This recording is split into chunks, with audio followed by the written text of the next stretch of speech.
Hello, my name is Francesca and I run the Brown Bread History YouTube channel. So this year I've decided to take up reflective transformation imaging, otherwise known as RTI, which is a special type of archaeological photography, which I'll explain later on in the video. So I've decided to take on a series of small projects and document my findings on YouTube. So my first project is on this flint here, which me and my boyfriend found on a walk near where we live. So my boyfriend thinks that the flint is worked, which means that human activity has occurred on the flint. So somebody at some point hammered the flint and chiseled off this little flake. I, however, am dubious about this, and so I'm hoping that with some reflective transformation imaging, we might find some clearer answers. Reflective transformation imaging enables us to see the hidden details of an object. This is done by taking a series of photos of the object. The camera will stay in the same place, but the light will change position for each shot.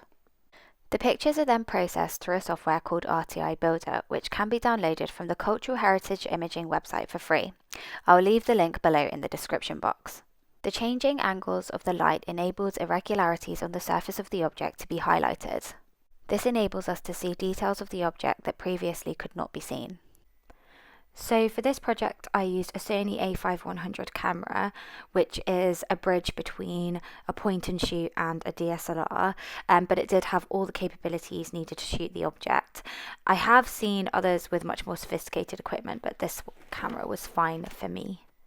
So for the reflective spheres, I used some silver ball bearings that my dad had lying around. These were 19mm in diameter, but I have seen people use snooker balls or even marbles. Essentially, as long as it reflects the light, I think it's fine. I also bought a camera flashlight and overhead tripod off of Amazon for around £30 each, which I'll link in the description box below. The camera flashlight was great, but I did find the overhead tripod wasn't as sturdy as I'd like it to be. However, it did do the trick for this project. Finally, I bought a grey piece of paper for 25p from a stationery shop near where my dad lives, as this was the recommended colour for the background. I wouldn't use this again, as you'll see later. The paper went a bit dodgy when the pictures were processing, so I've got some grey mats which I'll use next time. So this is our first attempt. I'm triggering the camera from my phone and my dad is moving the light source around the table. However, we realised halfway through that my dad moving around the table was actually moving the camera and it was creating blurry photos. So in the end we had to scrap those photos and start again. So on the second attempt, we had my dad just moving around the flashlight with his arm instead of his body. And as you can see, the photos are much clearer. So in order to see the end results, you need to download the program called RTI Viewer, which is also free from the Cultural Heritage Imaging website. And I'll leave the link for that down below as well. I honestly have to say I could not have downloaded this software without the download tutorials from the Rock Art YouTube channel, which I'll also link below.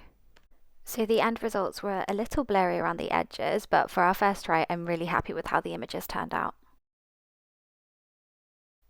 To answer the question of whether the flint had been worked or not, I headed down to the library, and I found that the RTI images showed the following results. The flint had a clear bulb from where a hammer has obviously hit it. The bulb is the round, raised, darker section you can see on the flint in the photos.